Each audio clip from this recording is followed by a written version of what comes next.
Hammer time. Friday tradition is back. The hammer's out. Amy Schumer up on deck first for us. She feels pretty. Believe in your beauty. That's the message. Do tell. Nice one, yeah. So she plays a woman who is struggling with self-esteem issues and body image problems, and she suffers an accident while she's at a workout, like a fitness class on a stationary bike, and she wakes up, and then she thinks she's the most beautiful woman in the world. She's got all the confidence, and in the scene we're going to look at, she is at a laundromat, and the gentleman behind her, you know how they have those tickets, you know, like the next number gets called? Yeah. She thinks he's trying to pick her up in terms of, like, you know, asking her on a date. Oh, is that what that means? That's right. Here's how it unfolds. I had to explain it. That is very clever. I don't know why that's clever. What is clever? I was just asking what the number. And then I go, oh, 118. And then you're like, no, your phone number. Oh. Yeah, you are good. How long have you been hanging on to that little nugget? I haven't been holding on to that. That's not a nugget. In a lot of dry cleaners and hit on perfect girls. Wow. All right, give me your phone.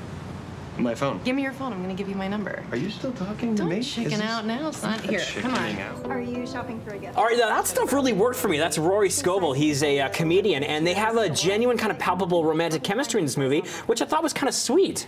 This movie receiving backlash about body shaming. Amy Schumer's been very vocal that this is not what the movie's about. What is the message of this movie at its core? Well, it's about finding your inner beauty and just like harnessing that confidence and not worrying about material things or how you look on the outside. And I thought it explored that pretty well.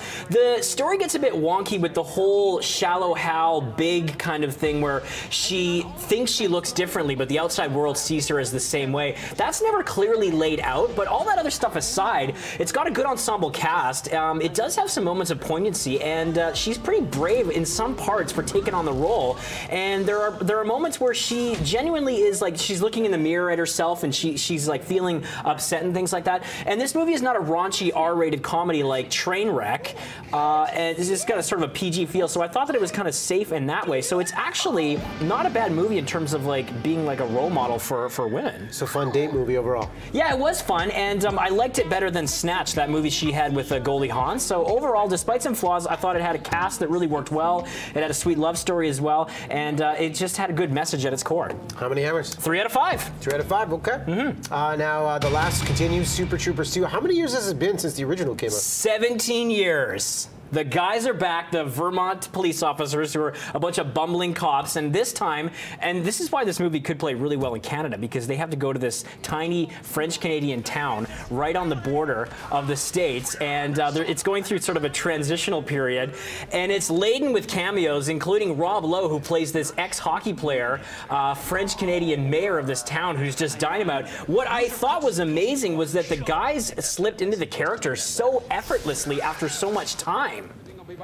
So it's a win. Well, it's got a lot of lowbrow gags. It's obviously very immature. Some of the material, it doesn't work, and it does feel a little bit stale or dated, but the cast is totally on board. They're all having tremendous fun, and I thought that the characters, they were able to give them a little bit of freshness. So the plot is kind of a carbon copy of the first one, I will say, and it was pretty silly. I mean, it's clearly aimed at a certain niche market, but it was undeniably funny and had some good R-rated laughs. And again, the commitment of the cast, I can't stress enough. Plus, it's got a brilliant Bruce McCullough cameo. Look at you go. How many hammers for Super Troopers 2? Middle of the road, 3 out of 5. Okay. Yeah, I should say, while I'm going to give these movies a positive review, you don't necessarily need to see them in the theaters. Okay, good to know.